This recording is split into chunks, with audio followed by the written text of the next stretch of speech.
All right, this is Lauren Flores. We will be starting in 1 minute with 5 and 25.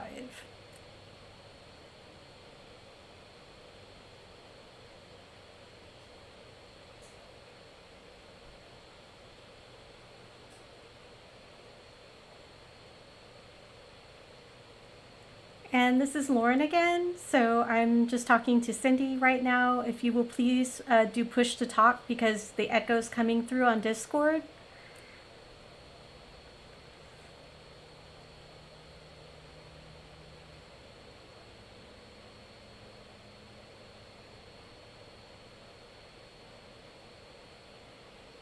Just mute it until you're ready to talk.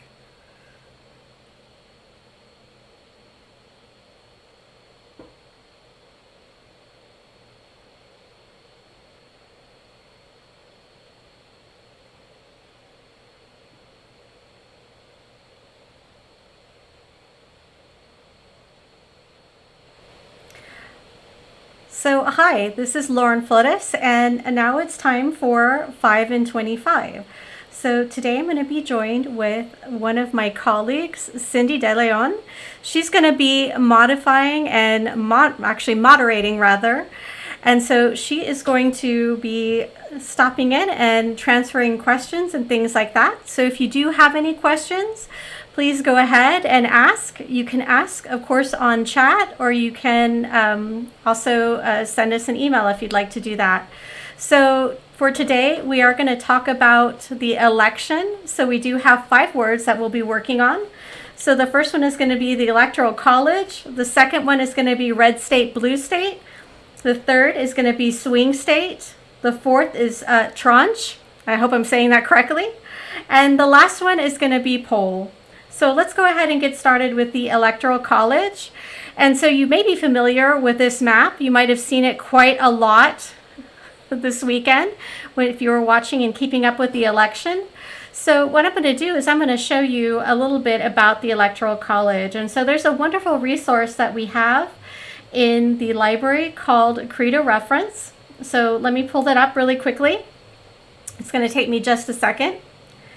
And let me jump in and do that. And I will get the map picture out of the way. And this is a database that we have at the library. So if you are here in San Antonio, you're able to use this as a resource. And of course, if you're not, you can always go onto the web and do a search for the Electoral College. But one of the great things about Credo Reference is it's really similar to Wikipedia rather, except that instead of having just a encyclopedia that people can go in and edit, you can actually go to Credo Reference and look at different subject-specific encyclopedias. And so it's really helpful to get background information. And so you'll see that there's several different encyclopedias that you can look at. And so one is focusing specifically on the American government and civics, which is great. And then there's one that's for the Columbia Encyclopedia. So I'm going to go to that one just to kind of show you really quickly to explain what the Electoral College is. And so basically it is a way that we elect our president and vice president. Of course, we do have a popular vote, but we also have the Electoral College, and it's actually the Electoral College that does the choosing.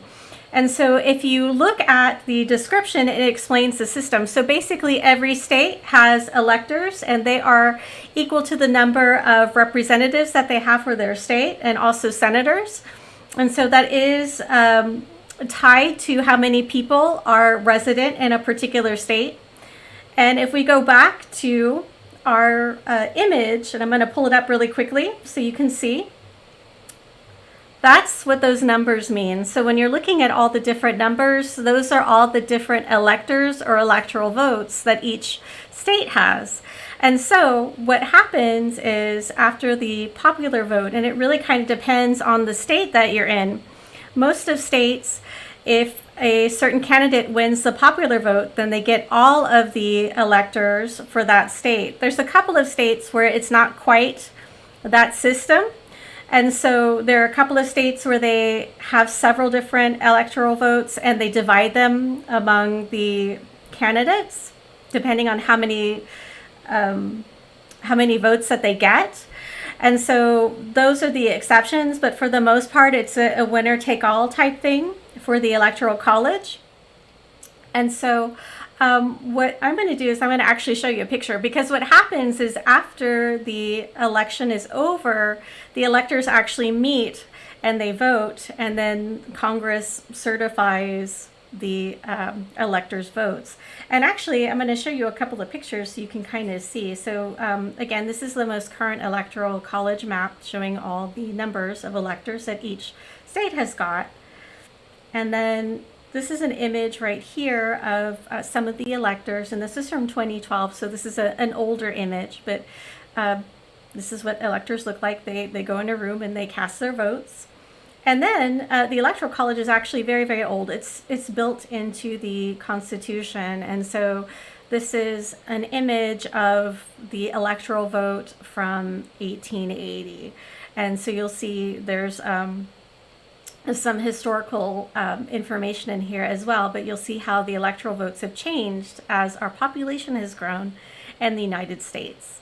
So, and again, this is the Electoral College. Again, we only have about 5 minutes to talk about this particular term. I would really strongly urge you to either go to Credo Reference, and I'll pull that up really quickly if you want to see what that looks like. You can also go online if you don't have access to Credo and find a credible source and learn more about the Electoral College, because there's a lot about it. And so we're going to go ahead and move on to our next term since we are out of time. And our next term is red state, blue state. And you might have heard this to describe different states, because each state goes for a certain candidate, and in the United States we have a two-party system.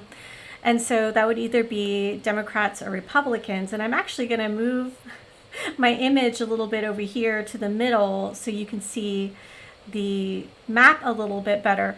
So we usually use red state and blue state to stand for the different parties. So right now, currently, red state means Republican and blue state means Democrat. And so that hasn't always been the case. If you look at this particular example that we're looking at right now, this is from 1976. And if you look really closely at this map, you'll see that it is actually, in fact, the opposite of how we use this in modern times. You'll see that the Democratic states are coded as red, the Republicans are coded as blue. And so again, if you go to Credo Reference, or if you go online and you're looking at a source like, say, Wikipedia or some other encyclopedia, they will say that it has been different throughout points of our history. And so in general, blue tended to stand for Republicans because of its association in the Civil War with the Union Army, which of course Lincoln was a Republican. And then of course the Democratic color red, it had been used a lot to represent a more left-leaning government. And so for instance, like several communist countries use red as one of the main colors of their flag. And so, however, my understanding just from my research is that in 1908, there actually was a color-coded map in the New York Times, and it was showing the 1904 election with Theodore Roosevelt, and so it did have red and blue in the modern sense, but of course that didn't stick. And really, the red and blue convention that we know nowadays really didn't come into effect until I would say the 2000 election, and I think that's just because of some of the background stuff that happened with that. And so you'll see these are actually images from 2016, but starting around, and again around 2000 is when they really started using the blue to represent Democrat states and the red to represent Republican states. And you'll see that, this is kind of the image in the upper left-hand corner. That's kind of more what we're used to seeing. There's some people that have changed the maps to try to make it look more realistic because, as people have said, people vote and not land. And so there has been a trend for people to talk about purple states, or at least talk about how the country itself is more in shades of purple. because there's some isolated areas in certain states that maybe trend for a different party than the surrounding area. And so these other examples, you'll see more of the purple map where it's showing the range of voting that happens within the United States. The one that looks kind of weird and misshapen on the upper right, that's kind of an effort to explain the different population density within the United States, because our population density tends to be concentrated in specific areas. And so that's what that is trying to bring forward. And I guess the last thing that I'll show you is just an image of a state. And so this is Indiana. And again, this is just kind of showing how in certain states, even though the state itself might be majority for one party, there may be isolated pockets of areas that are actually of counties that go for a different party. And so you may see that when you're looking at election maps. And so we are out of time, so I'm going to go ahead and move to our next term, which is swing state. And again, I'm going back to an older map to kind of illustrate that. And basically, swing state, I think, in comparison to the words that we've been talking about, is actually fairly simple to understand.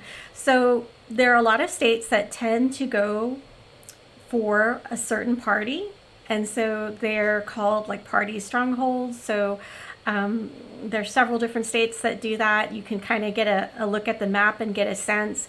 And there's some states, though, where maybe the election is a little more competitive between candidates. And so usually when you're looking at a map, they color code that maybe in a lighter shade of the main color. So for instance, in this map, this is from, I believe, I want to say it's maybe 2012, maybe it's 2008. I can't remember exactly. But you'll see though that the amount of electoral votes, it looks like it's pretty similar. Maybe not be exactly the same as what we have now, but if you're looking at this, you'll see that some of the states, like Montana up here, it looks like it's a little bit lighter. And so that's indicating that that's a state that maybe the support for the Republican candidate is not as strong. And so you'll see that in a state like Florida, it's a little bit lighter blue. Same thing with North Carolina. And again, that's indicating that there's still support for the Democratic candidate, but maybe the support is not as strong. And so generally when campaigns happen, the candidates will identify these swing states, or they call them battleground states as well. And that again is to reflect the fact that those states are still kind of up in the air. And so candidates tend to really focus on these states as a place where they can try to either capture the whole state or at least grow their margin of votes there. And so if you hear someone talking about swing states, again, it's very topical. It depends on the election because things change, populations change, people's support changes. And so it will be different every time. And so since this particular word I think is fairly simple to define, I'm going to go ahead and stop really quickly and I'm going to check and see if we have any questions on stream. And actually, it's really interesting. Okay, so hi Nick, hello. And I see that you have a question. And so your question was, how did red state, blue state change from the 1976 election to now? From what I understand, from what I have read, it sounds like it really became popular, at least the arrangement that we have now in the 2000 election. And again, that was the election between George W. Bush and Al Gore. And there was a controversy, so that election wasn't settled for a couple of months. I think that they finally decided on the victor sometime in December. And because people were seeing that arrangement, and at that point they were using what we would consider our current modern convention of red state being Republican and blue being Democratic, because people were seeing that for such a long time, that ended up kind of becoming the convention, is my understanding. So hopefully I answered that question pretty well. I'm going to go ahead and jump back to our next term, and I will check back to see. So please let me know if you have any follow-up questions for that. But let me go ahead and move to our next word. And this one is kind of interesting because this is a word that actually our moderator Cindy suggested, and I had never heard this word before. It's called TRANCHE. I actually had to look it up because I had a really hard time trying to figure out how to say it. And it sounds like if you go to YouTube and you look up how to pronounce this word, there is a French way, because I mean it does come from French. And so I believe they pronounce it tranche, I believe. But basically, it is a word that means a piece of something or a portion of something. And it's kind of arcane because it tends to be used in finance, but it's also used to talk about bundles or clumps or sheaves of ballots. And that's how we've been hearing it on the TV and online lately, is when they've been having the election updates with the mail-in ballots. They've talked about different tranches of ballots, or bundles of ballots. And so this is coming from the Merriam-Webster dictionary. And so I'm going to go ahead and jump to that particular page really quickly, and let me get to the page really fast so we can get to tranche, because I want to show you the whole part of that page. And it does have some clues and some sentences so you can see how it's used. So let me go ahead and pull that up really quickly. So there we go. So we're here on the Merriam-Webster page, and if we go down that page and we look at it, it's talking about what it means. So it does come from Old French. It looks like people started using that word in the late 19th century. So they're talking about how it's used also in French as well, in a specific phrase. And then you will see in the first sentence where they talk about recent examples on the web, the sentence that they give is, Pennsylvania and Georgia are also expected to release a large tranche of results this morning. And so that was from last week, which was November 5th, 2020. And you'll see underneath it, there is a sentence that uses this word in the context of finance. So it's talking about funds and, the Treasury.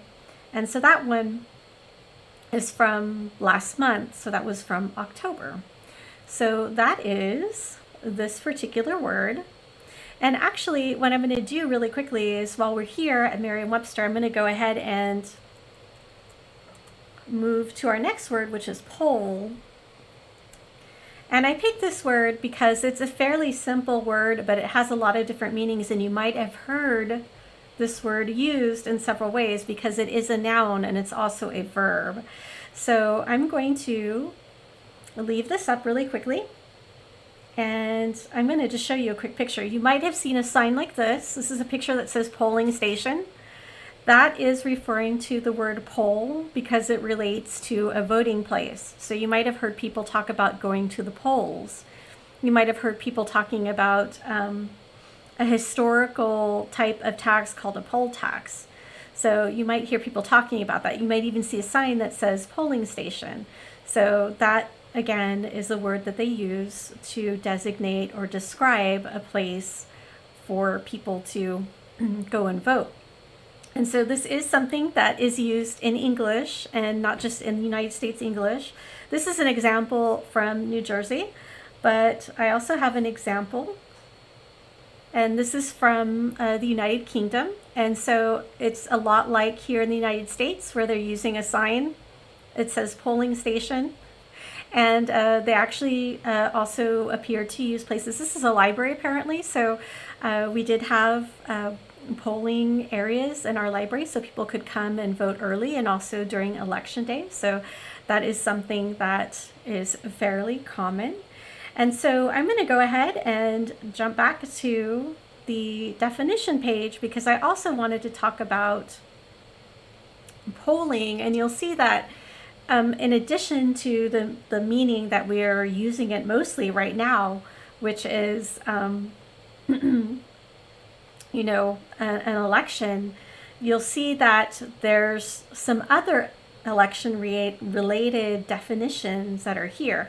And it's interesting too, there's a couple of others, and I'm just going to mention them because apparently poll is a word that you can use to talk about either the top or the back of your head or the nape of something. It can also refer to the broad or flat end of a striking tool. But you'll see that with the election related definitions, there's some other shades of meaning. And so I'm going to quickly talk about that. So one of the definitions that they're showing is the counting of votes cast, or the casting or recording of votes of a body of persons. And so then there's also another definition that talks about the place where votes are cast or recorded. So that's the meaning that we were talking about earlier, that we had our illustrations that they were referring to. And then, of course, it also refers to the period of time during which votes may be cast at an election. And then it also talks about the total number of votes that are recorded. So, and you'll see that there's some examples there. So a heavy poll. So it's really, really interesting because, of course, when we use this word, it's really going to depend on the context. And so you'll want to look at or read or listen carefully to the sentence that the word is embedded in, so that you can be sure that you're interpreting the sentence correctly, so that you're understanding the exact definition that's being used. And so you'll see that the very last one is really interesting too, because it talks about a questioning or canvassing of persons selected at random or by quota to obtain information or opinions to be analyzed, or a record of the information so obtained.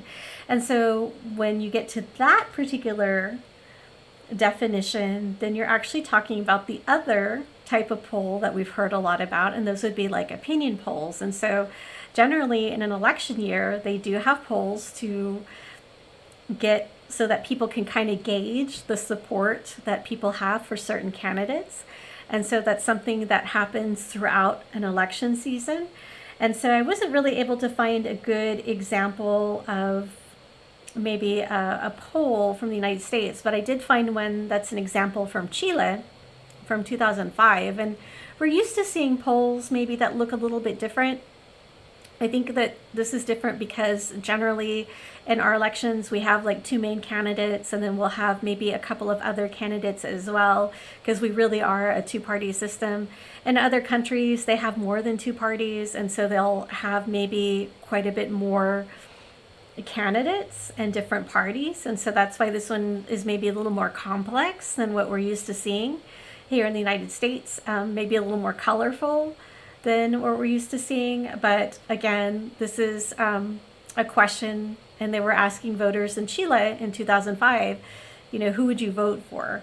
And so these are all the different candidates. And then you'll see that on the side, the colors are referring to the different polling companies. And so we do have that here also in the US. We have different companies that do different polls. And so those come out periodically. So, and again, when we're talking about this aspect of language, and I'm going to go ahead and remove that image really quickly and come back to the page, because I did want to talk about poll. The word is also a verb. And so it can also talk about, an action, which could be several different things that maybe don't necessarily relate to what we're talking about today. I'll just kind of mention those in passing. So, it could mean cutting hair. It could mean to cut off the back or the top of something, to cut off the horns of cattle. But then if you look a little further down the page, looks like the next three definitions are really more what we're talking about. So it would be to receive or record votes of, or to request each member to declare a vote individually, so poll the assembly, to receive votes in election, or to question or canvass in a poll.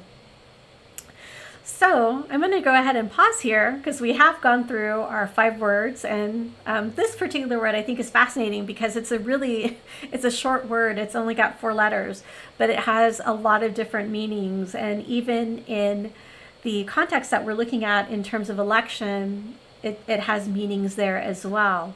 And so I'm going to go ahead and pause, and I wanted to check and see if we had any questions popping up from the chat, which I don't see any other questions. But what I'd like to do is, if y'all don't have any questions so far, what I'll do is I will just kind of show you really quickly. I had mentioned a library resource called Credo Reference, and so I wanted to show the folks that are watching, that are here in San Antonio, how to find this particular resource. And so let me move to our library homepage, and that would be mysapl.org. So all you would have to do is just go to the mysapl.org website, and you would get to the library's homepage. And then if you notice, there's a link that says services. And so what we're looking for is a particular type of resource called a database. And so databases have a lot of good information in them. A lot of them will have journal articles. Some of them have newspaper articles. The one that we're going to is called Credo Reference, and it's a really, really good resource. So I'm going to click on databases. If you are using this from home, which most of us are, because right now the library is open for contact-free pickup, but we're not open to the public for browsing or anything, but you're able to go to the database list, and if you go to the letter C, the name of the database again is called Credo. You can use your library card and password to log in. If you have trouble with that, or if you haven't set one up, you can definitely call us at 210-207-2500. You can also visit our website, and there's a place where you can ask library staff for assistance, so you can do that as well. But I'm going to go ahead and just show you Credo because it's a really, really fabulous resource. And so again, it has a lot of articles in it. It also has a lot of encyclopedias. It's an excellent place to start if you need background information. So I'm going to just type in the word Blue State. And again, one of the great advantages of this particular resource is that it has encyclopedias, but some that are subject specific. So for instance, we're looking for Blue State. It'll give you a little map that shows you what you've typed in and just related topics. So depending on what you're working on, and then you'll see that it'll show you also some definitions. So this one that we're looking at is a really specific encyclopedia that's talking about issues and viewpoints and controversies basically. And so it does have an entry for red and blue states. And so it explains about what that means and the background. So it's a really, really good place to get background information. And I'm going to go ahead and again, just quickly check and see if we have any questions. What I'm going to also do as well is I'm going to show you really quickly. If you have any questions, you can go to this link and ask us questions online.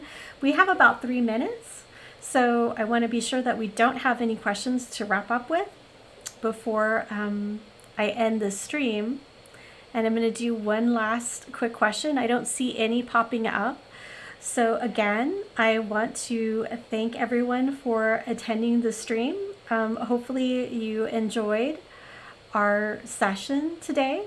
And I also wanted to thank our moderator, Cindy, who has been helping with the questions and things like that. So thank you so much, Cindy. And again, we will have another 5 in 25 coming up next month. And so again, what we'll be doing is we will be finding some of the most interesting and most talked about words in the news, 5 of them in number, and we will be talking about their background and defining them. And so I'd like to wish everyone a good evening. It looks like we don't have any questions, and I will see you all. I hope everyone has a wonderful evening, and everyone take care. See y'all later.